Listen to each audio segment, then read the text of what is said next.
물 사용량이 기준치를 초과한 양변기, 성능이 좋지 못한 절수형 양변기가 버젓이 환경 인증 마크를 달고 시중에 팔리고 있습니다.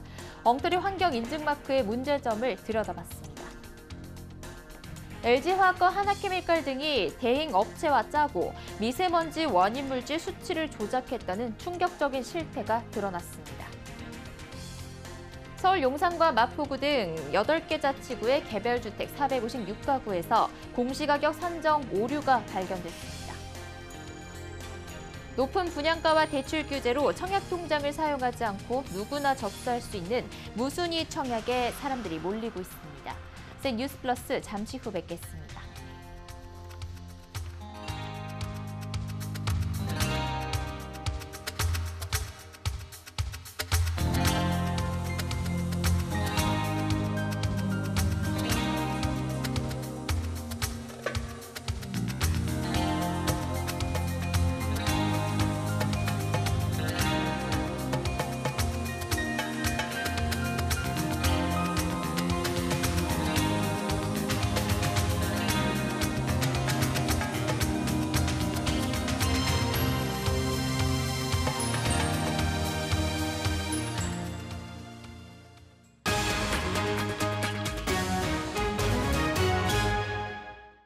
시청자 여러분 안녕하십니까? 뉴스플러스 양한나입니다. 양변기가 환경 인증 마크를 받으려면 1회 물 사용량이 6리터 이하여야 합니다. 그런데 이 기준을 넘는 양변기들이 버젓이 환경 인증 마크를 달고 시중에 팔리고 있습니다. 환경부 산하 환경산업기술연구원이 발급하고 있는 이 환경 인증 마크에 대체 무슨 일이 일어난 걸까요? 고현정 기자가 알아봤습니다. 지난해 한국환경산업기술원은 6리터를 초과하는 제품 31개에 대해 친환경 인증을 내줬습니다. 현행 환경표지 인증 기준에 따르면 물 사용량이 6리터 이하일 때만 절수 효과가 인정돼 친환경 인증을 받을 수 있습니다. 하지만 서울경제TV가 입수한 자료에 따르면 6리터를 초과하는 6.4리터 제품도 통과됐습니다. 이에 기술원 측은 유효 숫자가 한개이기 때문에 소수점 첫째 자리가 5를 넘지 않으면 6리터로 계산된다고 설명합니다. 저희가 보는 유효 숫자는 그냥 정수란 말이에요. 6. 네. 6.0이 아니에요. 네. 그렇기 때문에 6.45를 받아도 6인 거죠. 즉 5번의 실험을 거쳐 나온 평균치가 6.49리터여도 6리터로 분류된다는 건데 이는 환경부가 입법 예고한 환경마크 인증제품 등급제의 세부 내용과 상충됩니다.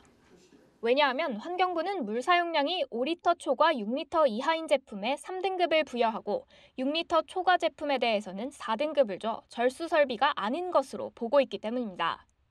현행 수도법상 아파트 양변기는 반드시 절수형 양변기여야 해 환경 인증은 필수인 상황. 이에 환경산업기술원이 인증수수료 등 기술원의 재원 마련에 유리하도록 무리하게 확대 적용했다는 비판이 제기됩니다. 한편 환경산업기술원의 작년 인증수수료 수입은 77억 5,200만 원입니다. 서울경제TV 고현정입니다. 꼭 받아야 하는 인증 마크라면 인증을 해준 기관에서 그 마크가 붙은 제품의 우수성을 확실히 보증할 수 있어야 합니다. 그런데 절수형 양변기 환경 인증 마크는 그렇지 않다고 합니다. 아무리 친환경이라 해도 한 번 물을 내렸을 때 변기가 깨끗하게 내려가지 않으면 무슨 의미가 있을까요? 이어서 이하라 기자입니다. 양변기를 만들어 팔기 위해서는 환경부 산하 환경산업기술연구원이 부여하는 환경인증마크를 반드시 받아야 합니다. 양변기 제조업계에서 환경인증마크 확보에 들이는 비용만 연간 30억 원. 중소기업 입장에서는 매우 큰 돈이지만 장사를 위해선 반드시 이 비용을 들여 환경인증마크를 받아야 하는 겁니다. 그러나 이 환경인증마크 부여의 중요한 판단 지표여야 할 세척 성능 기준은 사실상 유명무실합니다. 환경인증마크를 달고 있는 양변기에 한국환경산업기술원이 제시한 세척 성능 통과 기준을 실험해봤습니다. 한 번에 완전히 세척되지 않아 물을 다시 내려야 하는 경우가 부지기수. 절수형 양변기라는 이름을 붙여 한 번 물을 내리는데 들어가는 물의 양을 6리터 이하로 만들라고 해놓고 정작 중요한 물이 잘 내려가는지에 대한 성능 기준은 있으나 마나한 셈인 겁니다. 소비자들 사이에서 여러 번 물을 내려야 한다면 절수형 변기가 무슨 의미가 있냐고 불만이 나오는 이유입니다. 이처럼 세척 성능에 대한 소비자 불만이 나오는 곳은 대부분 중국산 양변기 제품입니다. 지난달 말 기준 환경인증 마크를 받은 업체는 47곳. 이 중 국산 업체 4곳을 제외한 대부분은 중국산 업체들입니다. 환경인증 마크의 세척 성능 기준이 유명무실해 높은 기술력을 갖춘 국내 기업들이 중국산 변기에 역차별당하고 있다는 지적이 나옵니다.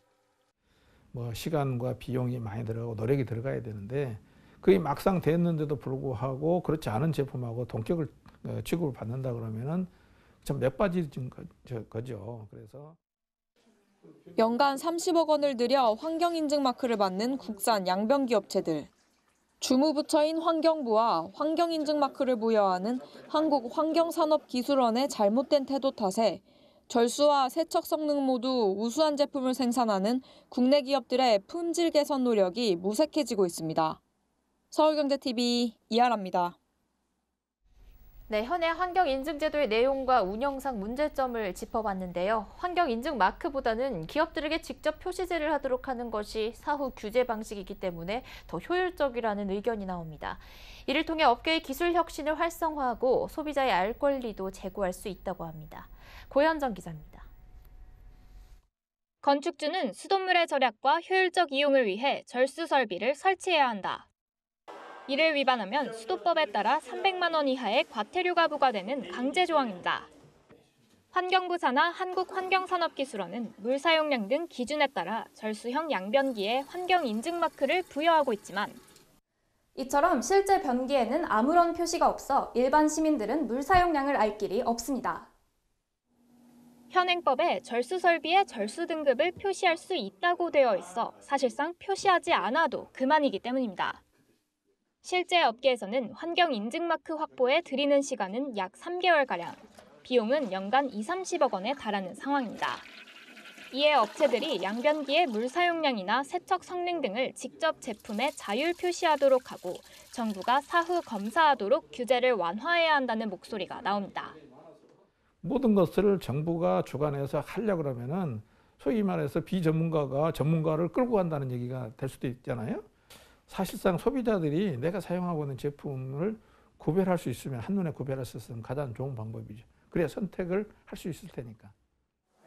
소비자들이 절수형 양변기를 통해 수도세와 수리 비용을 아낄 권리, 무엇보다 자신이 매일 쓰고 있는 제품에 대한 알 권리를 보장받지 못하고 있다는 지적입니다. 서울경제TV 고현정입니다. LG화학과 한화케미칼 등 전남 여수산업단지 사업장들이 대기오염 물질 측정 대행업체와 짜고 미세먼지 원인 물질 수치를 조작했다는 충격적인 실태가 드러났습니다.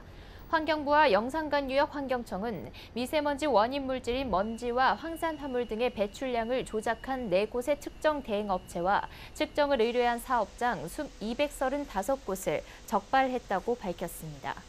영산간유역환경청은 지난해 3월부터 최근까지 광주 전남 지역의 대기오염 물질 측정 대행업체들을 조사한 결과 여수산업단지 지역 4곳의 조작 사실을 확인했습니다. 이 4곳은 측정을 의뢰한 235곳에 대해 2015년부터 4년간 대기오염 물질 측정값을 축소해 조작하거나 실제로 측정하지도 않고 허위 성적서를 발행했다고 나타났습니다. 4곳의 측정 대행업체는 지구환경공사와 정우엔텍연구소, 동부그린환경, 에어릭스입니다. 이들과 공모한 배출 사업장은 LG화학 여수화치공장, 한화케미칼 여수 123공장, SNSC, 대한시멘트 광양태인공장, 남해환경, 쌍우아스콘 등 6곳을 포함한 235곳입니다. 환경부는 이번 광주 전남 지역의 적발 사례는 빙산의 일각인 것으로 보인다며 전국 일제 점검 등을 통해 불법 행위를 근절할 수 있는 종합 개선 방안을 다음 달까지 마련하겠다고 밝혔습니다. 국토교통부는 오늘 30일 결정되는 개별주택 공시가격 산정이 적정하게 이루어졌는지 점검한 결과 서울, 용산, 마포 등 총 8개 자치구의 개별주택 456호에서 공시가격 산정 오류로 추정되는 사안들을 발견했다고 밝혔습니다.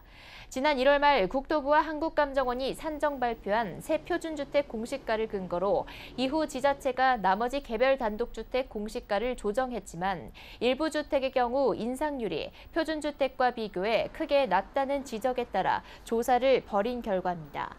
주요 오류 유형으로는 표준주택을 잘못 선정하거나 개별주택 특성을 잘못 입력한 경우입니다. 임의로 토지 용도 등을 변경하거나 표준주택 비준표로 산정한 가격을 수정한 경우도 발견됐습니다. 국토부는 발견된 오류를 감정원과 지방자치단체 간 협의를 거쳐 재검토해 구별 부동산 가격 공시위원회를 통해 조정하도록 요청했습니다. 아울러 국토부 감사관실에서는 이번 조사와 별도로 한국감정원이 자치단체가 산정한 개별 단독주택 공시가격 결과를 제대로 검증했는지에 대해서도 감사를 계속 진행하고 있다고 덧붙였습니다. 아파트를 분양받기 위해 청약통장을 사용하지 않고 누구나 접수할 수 있는 무순위 청약에 사람들이 몰리고 있습니다. 높은 분양가와 대출 규제가 빚어낸 새로운 풍속도입니다. 유민우 기자입니다. 효성중공업이 서울 서대문구에 공급하는 홍지역 해링턴 플레이스. 높은 분양가 탓에 174가구가 미계약 물량으로 나왔습니다. 어제 해당 가구를 두고 무순위 청약이 이루어졌는데 5,800여 명이 몰렸습니다. 평균 경쟁률은 33대 1. 전용 면적 49제곱미터는 경쟁률이 134대 1에 달했습니다. 같은 날 동대문구 역세권 주상복합단지인 청량리역 한양수자인 1구이는 평균 경쟁률 4.64대 1이란 신통치 않은 성적으로 1순위 청약을 마감했습니다. 9억 원이 넘는 높은 분양가가 발목을 잡은 것으로 풀이됩니다. 다만 지난주 미리 진행한 무순위 청약에 14,000여 건이 접수돼 예비 수요자는 확보한 상황입니다. 무순위 청약이 많이 들어왔거든요. 그래서 그런 잔재 수요가 또 있어서 실제 계약은 또 좀 잘 될 것 같다는 평가도 좀 나오고 있습니다. 지난 2월 도입된 무순위 청약은 별다른 조건 없이 만 19세 이상이면 누구나 접수할 수 있습니다. 주택을 여러 채 보유하고 있어도 상관없습니다. 일부에선 현금 부자들이 새 아파트 주워 담기에 나섰다는 목소리가 나왔지만 대규모 투기 수요가 진입하긴 힘들다는 분석입니다. 임대사업 등록을 하더라도 사실상 양도소득세나 또는 보유세 관련한 혜택을 받을 수 없기 때문에 규제 지역의 경우 무리하게 줍줍을 노리는 투자 수요자들이 시장을 교란하지는 않을 것이라고 판단됩니다. 지금의 높은 경쟁률이 실제 계약으로 이어질지 지켜봐야 할 대목입니다. 서울경제TV 유민호입니다. 금융권 민원의 절반 이상은 보험 분야에서 발생합니다. 복잡한 약관뿐 아니라 소비자와 보험사 사이 정보 격차가 크기 때문입니다. 최근엔 암보험과 관련한 논쟁이 격화되고 있는데요. 어제 보험업계 현안을 논의하는 공청회장에 암보험금을 달라고 호소하는 암환우들이 플래카드를 들고 나타나 김용범 부위원장에게 면담을 요구했습니다. 이하라 기자입니다. 저는 이제 오늘 처음 듣는 거잖아요. 네. 암 환자분들이 20번이나 집회를 했습니다. 김용범 금융위원회 부위원장이 암보험금을 달라고 호소하는 암환우들의 돌발 면담 요청을 받아 진땀을 뺐습니다. 어제 서울 대한상공회의소에서 열린 보험상품 사업비 및 모집 수수료 개선 공청회에 참석한 김 부위원장. 암보험금을 받지 못한 환우 7명이 축사를 하려는 김 부위원장에게 목소리를 낼 자리라도 마련해달라며 오죽하면 여기까지 왔겠냐고 호소한 겁니다. 작년 3월에 재발돼서 수술 2번을 했습니다. 왜 보험 설계사분이나 보험회사 김미숙 보험이용자협회 대표와 환우들은 호소문을 통해 암에 걸려 입원 보험금을 청구했더니 미지급 결정이 났다며 남은 생을 보험사와 싸우고 싶지 않다고 말했습니다. 암 입원 보험금 지급을 둘러싼 분쟁이 점차 격화되는 양상입니다. 암보험 약관에 직접 치료 항목을 두고 해석차가 있기 때문입니다. 지난해 9월 금융감독원은 법원 판례와 분쟁조정위원회 기준을 고려해 직접 치료 범위를 정했습니다. 그러나 직접 치료 항목에 항암 방사선 치료, 말기암 환자 치료 등은 인정되는 반면 합병증 치료나 면역력 강화 치료 등은 포함되지 않아 이 경계를 어떻게 볼 것이냐를 두고 분쟁은 여전합니다. 또 새 기준이 기존 암보험 가입자들에게 소급 적용되지 않아 금감원 분쟁조정위원회 결정에 따라 지급 여부 판단을 받아야 하기 때문에 이를 둘러싼 소비자들의 단체 행동도 늘고 있습니다. 서울경제TV 이하라입니다. 정부가 규제 자유특구 제도의 본격 시행을 알리고 1차 협의 대상 10곳을 발표했습니다. 규제 자유특구는 지방자치단체가 새로운 산업을 키우기 위해 규제 유예나 면제를 신청하면 정부가 재정을 지원하고 세제를 감면해주는 제도입니다. 중소벤처기업부는 오늘 정부 서울청사에서 제1차 규제특례 심의위원회를 출범하고 규제 자유특구 기본 방향과 향후 계획을 논의했습니다. 1차 협의 대상으로는 세종시 자율주행 실증과 강원도 디지털 헬스케어, 경상북도 전기차 배터리 재활용, 충청북도 가스기기 무선 제어 시스템 등 10개가 꼽혔습니다. 앞으로 1차 협의 대상 지자체는 특구 계획을 공고하고 30일 이상 주민공청회 등을 통해 지역 의견을 수렴합니다. 이후 내달 말까지 지자체가 중기부에 특구 계획 지정을 신청하면 심의위원회의 심사를 거쳐 정부는 7월 말경 특구를 지정할 계획입니다.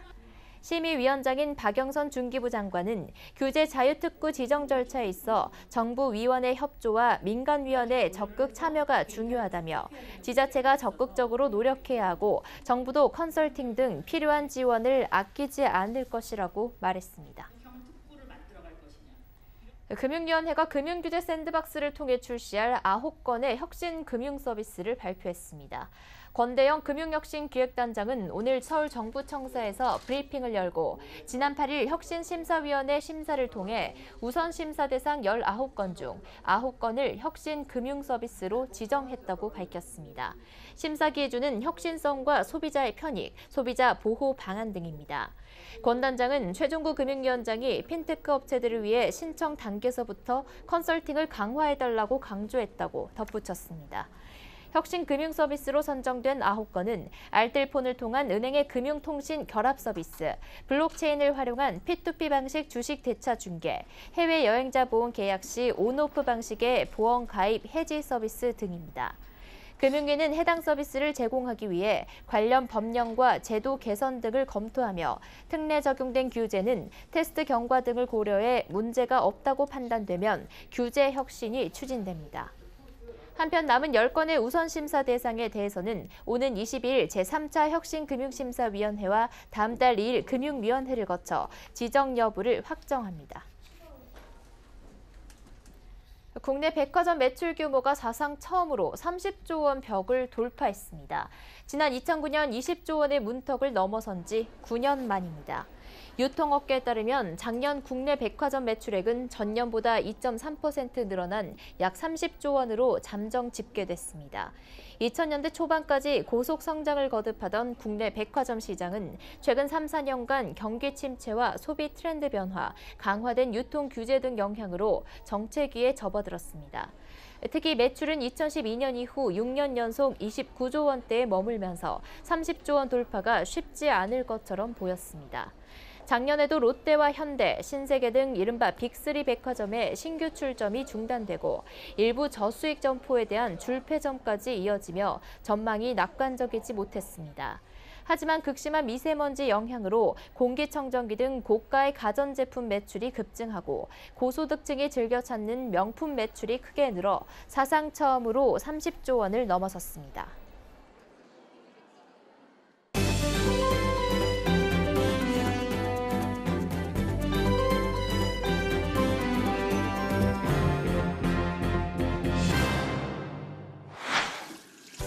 흔히 돈을 물 쓰듯 하다라는 표현 많이들 하죠. 돈을 흥청망청 마음껏 쓴다는 뜻인데 물은 그만큼 흔한 것으로 인식되었습니다. 그러나 최근 물 부족 현상이 심각해지면서 세계 각국에서는 대책 마련에 분주합니다. 한국 역시 대표적인 물 부족 국가인데요. 우리가 체감하지 못하고 있지만 빠른 속도로 고갈되고 있는 물. 효율적인 수자원 관리 체계 구축이 시급한 상황인데 물을 재이용할 수 있는 기술을 통해 물 보호에 앞장서고 있는 기업이 있습니다. 오늘은 친환경 수처리 기업인 해성 엔지니어링을 만나봅니다.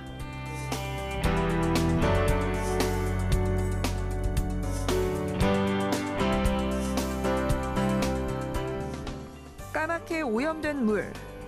기포가 올라오면서 물이 점차 정화되기 시작합니다. 얼마 후 깨끗한 물로 돌아왔습니다.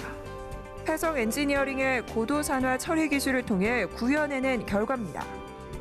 이는 오염된 물의 색깔과 냄새는 물론이고 대장균 등 세균도 완벽하게 제거해줍니다.